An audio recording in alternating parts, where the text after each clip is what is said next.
Good morning, guys. I know this video is a little bit later. My computer, for whatever reason, is being weird this morning.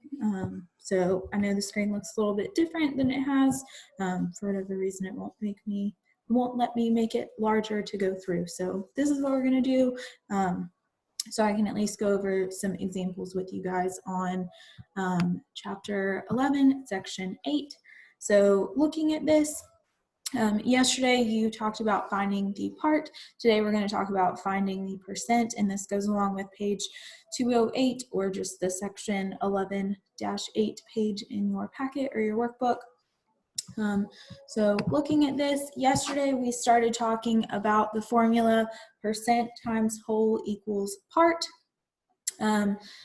We're still talking about that, but we're going to rewrite it a little bit differently today so it's easier to find the percent of something, and I will explain that in a second. We'll do it kind of when we go through this example. So looking at this first example, it says it typically rains 6 out of 30 days of April in Mexico City. What percent of days in April does it rain in Mexico City?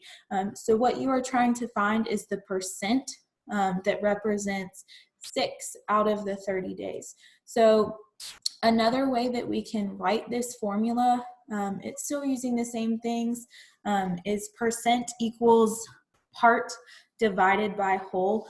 So when we were doing one-step equations, and I know it's been a while, but remember, and I know they're not numbers, they're words, but it's kind of the same thing.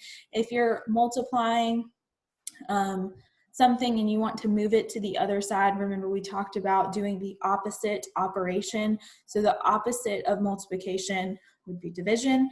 So if I'm trying to get percent by itself and move the whole to the other side of the equal sign, if I was multiplying the whole, I would then divide the whole. So it then becomes this problem, the percent equals part times whole.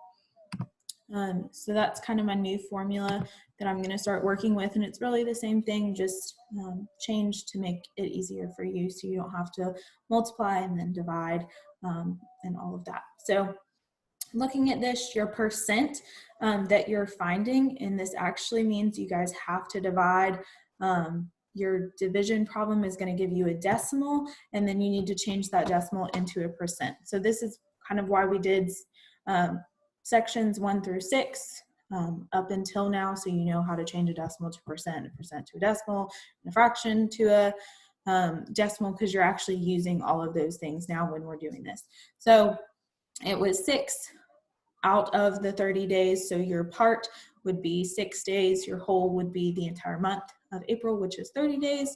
So then I'm going to divide it. Remember that the number that is on top is the number that you are dividing. So this is not just 30 divided by 6, and I know that's a much easier problem to solve, but you actually need to do 6 divided by 30.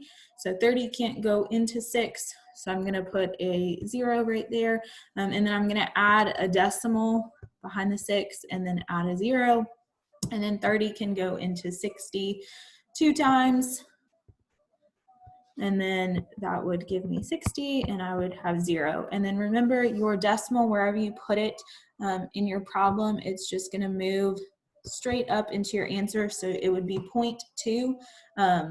That is not your percent, that is just your decimal. So to change a decimal to a percent is to multiply by 100, or to move the decimal 2 places to the right now. So I know the last couple of lessons we've been talking about moving the decimal 2 places to the left. That was when we were talking about changing a decimal, or changing a percentage to a decimal. So this is now the opposite. So I'm going from decimal to percent, so I'm moving to the right, or multiplying by 100, which would be the same thing. So when I do that, my percent would be 20%, and that would be your answer on this. So you actually have to divide your fraction. You're going to get a decimal, and then you're going to change your decimal to a percent, since that is what you're finding. You are finding percents in this chapter. Make sure when you guys are finding a percent or writing a percent, you put the percentage sign behind the number. Please don't just put the number. It's important to put the percent sign. since it's asking you to find percent. Okay. Looking at this next example, and this is still using the same formula. This entire section is on finding percent, so you're still going to be using percent equals part divided by whole or part over whole. So same formula. Just a quick something else to keep in mind, and I would strongly suggest writing this down somewhere, whether it's on your workbook page or if you brought your notebook home with you. The other way to think about this, in the questions in your book, you'll see like what percent of 20 is 25 or what percent of 4 is 9. So the words of and is are used a lot. So an easier way to kind of think about this is if it says is the part and of is representing the whole.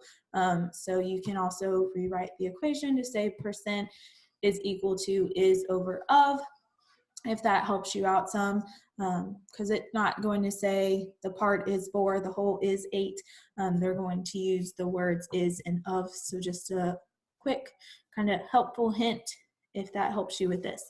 So this question says what percent of 4 is 15?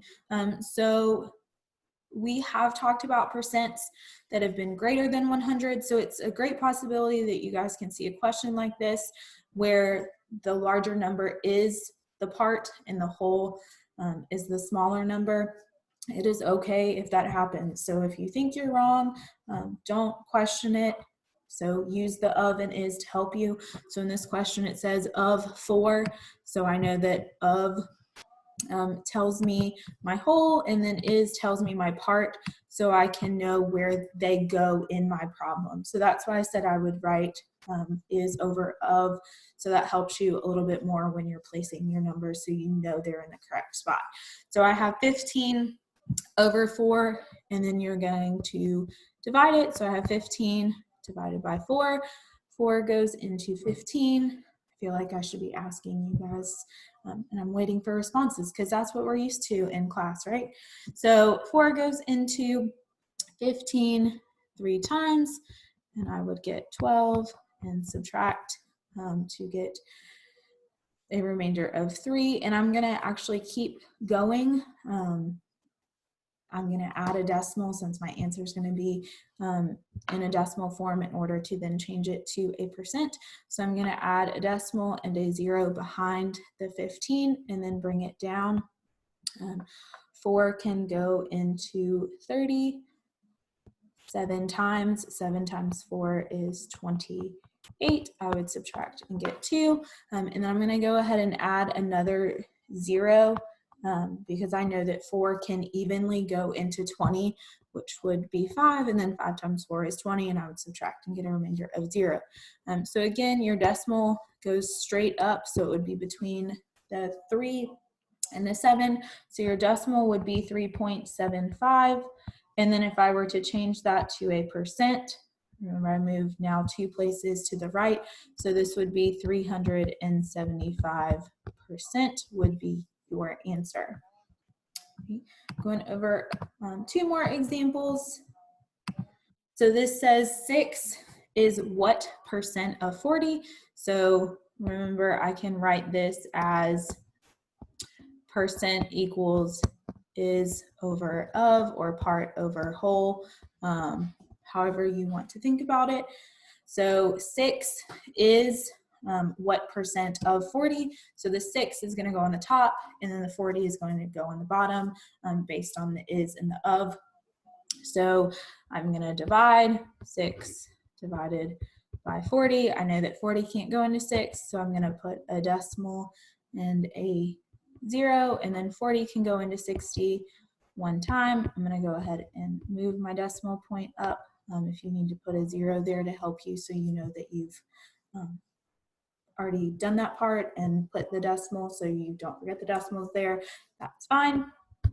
So I'm going to subtract and get 20, and then bring down a 0, and then 40 can go into 200 5 times. 5 times 40 is exactly 200. So I know that because 5 times 4 is 20, and then I can add that second 0 and get 200, and then subtract and get 0. So again, my decimal is 0.15, and then my percent is going to be 15%.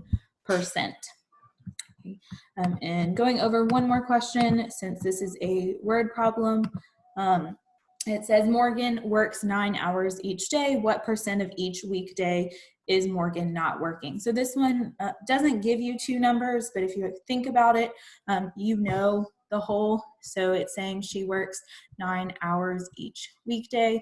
So my part is going to be 9, and my whole is going to be 24. So again, you would divide 9 by 24 and then solve it. So when you're doing this, think about what the question is asking. If it doesn't give you a number or a second number, or it doesn't say is out of, think about what the question is actually saying. So remember the cube strategy that we've talked about. If there's another strategy that you've learned that helps you with that as well, that's fine. But think about or put yourself in the situation. If you work 9 hours each day, what percent of each weekday are you not working? So you're working 9 out of 24 hours.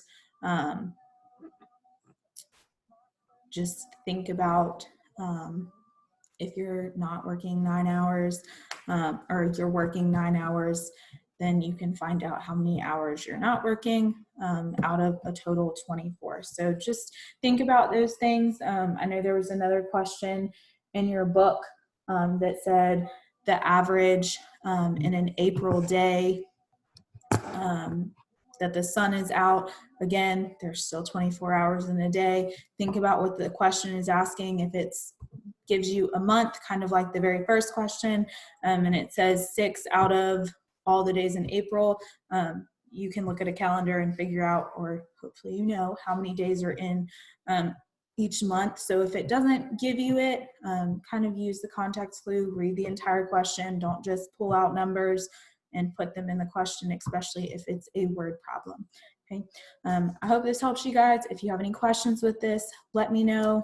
Tomorrow we're going to go over the last part, which is finding the whole. And then you guys have spring break and a week off from working. So I hope you have a good rest of your Wednesday, and I will see you guys tomorrow.